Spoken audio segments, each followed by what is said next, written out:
بسم الله الرحمن الرحيم السلام عليكم ورحمة الله تعالى وبركاته داود الكسور وهذا wararka caalamka ay kuwa Soomaalidu kuwooda waaweyn ee Galmaal TV aad ku daawan doontaan waxa kamida dagaal ka socda magaalada Gurceel iyo khasaar ka dhashay dagaalkaasi warbixin ayaan kaga heynaa Puntland iyo BCF ayaa mar kale ku dagaalamay magaalada Boosaaso xarunta gobolka Bari hadaba dagaalku u dhaxeeya warkeena ayaad ku daawan doontaan asagoo dhameystiran gudoomiyaha hore golaha shacabka Maxamed Sheikh Cusmaan Jawaari ayaa weerar ku qaaday farmaajo Roble ciidamo kala taabacsan farmaajo Roble isku horfadhiyay filan Soomaaliya oo xal loo helay warbixino dheeraad ayaan kaga heynaa wararka kale ee Galmaal TV-dii heesana waxa kamid ah laba madaxweyne dawlad goboleed ayaa ka falceliyay go'aankii ra'iisul wasaare Roble Imaaraadka Carabta lacagta uga celinayo intaasi waa qaar kamid ah qodobada warka Galmaal TV aad ku daawan doontaan imkan u diyaar garoow ayagoo fiisan ciidamo kala taabacsan farmaajo Roble isku horfadhiyay filan Soomaaliya oo xal loo helay siday u ogaatay Galmaal TV ciidamo ka socda howlgalka AMISOM ayaa lagu wadaa in la kala dhaxdhigo xafiiska ra'iisul wasaare Roble iyo madaxweyne farmaajo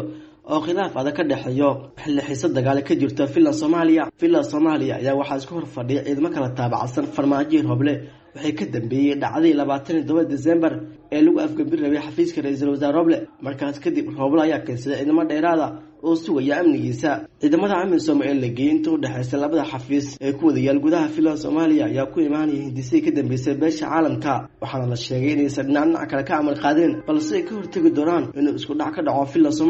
filan Soomaaliya ayaa waxa hore u jooga ciidamo AMISOM oo sugaya amniga madaxtooyada balse waxa lagu xoojinayaa ciidamo dheeraad ah oo xista kala dhaxgala xaaladda madaxtooyada ayaa u muuqata mid qarka u saaran gacan ka hadal ra'iisul wasaare Roble iyo laba kamid wasiiradiisa taabacsan ayaa iyaguna xandaabka waxay ka soo xareysteen hub iyo ciidan xoog leh wasiirka gaashaaniga Cabduqaadir Maxamed Nuur Jaamac ayaa hore u degnaa xandaabka filan Soomaaliya balse waxaa dabaadkan ku soo biiray oo soo degay wasiirka amniga Cabdullaahi Maxamed Nuur waxayna degan yihiin guri dhow xafiiska ra'iisul wasaaraha labada wasiir ayaa la sheegay ciidan xoog leh wataan waxay ka dambeeyay markuu fashilay afgambiga la sheegay in farmaajo u maleeyay Roble waxa cirka isku shareeray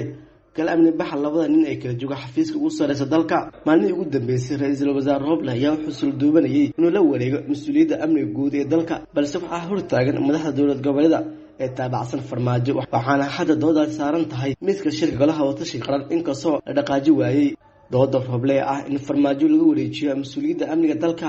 ayaa hadda u muuqata mid sii dhimanaysa waxaana aad looga doodiyay shalay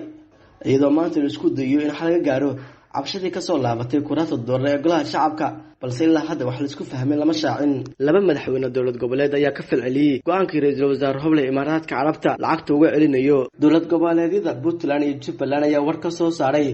go'aanka uu qaatay ra'iisul wasaare Roble ee dib lagu soo celinayo xiriirka Soomaaliya ee Imaaraadka Carabta ayaana bogaadiyay tallaabada hargelinta ahayd uu qaatay ra'iisul wasaare Roble ugu horeeyna madaxweynaha dawlad goboleedka Jubbaland Axmed Maxamed Islaam Axmed Madoobe ayaa daqiiqad kadib raaligelintii Roble la kulmay safiirka dawladda Imaaraadka Carabta u jooga Soomaaliya ayaana bogaadiyay tallaabada uu qaaday ra'iisul wasaare Roble asagoo ku amaanay dib hagaajinta xiriirka xumaaday ee Soomaaliya iyo Imaaraadka Carabta Axmed Madoobe ayaa hoogiisa magaalada Muqdisho ku qaabilay Danjire Maxamed Axmed Cusmaan safiirka dawladda Imaaraadka Carabta u qaabilsan Soomaaliya wuxuu ka mahadceliyay gurmadkii ay ka geysteen abaaraha ka jira Jubbaland iyo guud ahaan Soomaaliya dhanka kale dawlad goboleedka Puntland ayaa war ka soo saartay go'aanka xukuumadda federaalka Soomaaliya ayaana soo dhaweysay tallaabada xukuumadda federaalka ee dib loogu saxayo siyaasadda arrimaha dibadda iyo xiriirka diblomaasiyadeed iyo iskaashiga Soomaaliya leedahay adduunyada intiisa kale oo uu soo qoray madaxweynaha Puntland ayaa u qornay waxaan bogaadinaynaa garowshiyaha iyo raaligelinta ra'iisul wasaare ka bixiyay qaladkii Abriil 2018 laga galay dawladda aan walaalahay ee Imaaraadka Carabta dawladda Puntland waxay dawladda Imaaraadka uga mahadcelinaysaa gurmadkii maanta u fadhiyeen dadka Soomaaliyeed ee abaaruhu saameeyeen waxaan rajaynaynaa in gurmadkaasi inuu wada gaaro dhammaan dalka ayaa lagu yiri qoraal ka soo baxay madaxtooyada Puntland Roble ayaa qaatay go'aan dib loogu soo celinayo xiriirka Soomaaliya iyo Imaaraadka oo si weyn u xumaaday 3 sano ka hor taasoo la fahamsay inuu ka dambeeyo madaxweyne Maxamed Cabdullaahi Farmaajo dawladda Imaaraadka Carabta ayaa dalka soo gaarsiisay deeq gargaar oo ugu talagashay caawinada dadka Soomaaliyeed ee abaaruhu ka saameeyeen gobolada dalka ra'iisul wasaare Roble ayaa deeqdaasi gudoomiyay garoonka diyaaradaha cadde ayaa meel fagaaray dawladda Imaaraadka ku raaligeliyay tilaabadii bishii Abriil sanadkii 2018 dawladda Soomaaliya wala wareegtay lacag laga soo dejiyay garoonka diyaaradaha cadde isagoo ballan qaaday in dib loogu wareejiyo doono lacagtaasi Puntland iyo BCF ayaa mar kale ku dagaalamay magaalada Boosaaso macluumaad dheeraad ah ayaa waxa laga helayaa dagaal shalkii galikii dambe ka dhacay magaalada Boosaaso kaasoo u dhaxeeyay ciidanka amniga Puntland iyo kuwa BCF ee taabacsan agaasimihii hore jenaraal maxamed cismaan diyaano. israsaaseyn socotay muddo kooban ayaa ka dhacday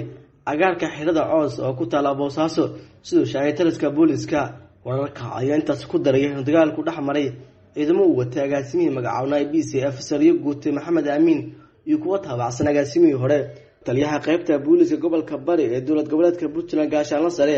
Cabdiqaadir Jaamac Dirir ayaa ka warkayay dhacdadaasi wuxuu xaqiijiyay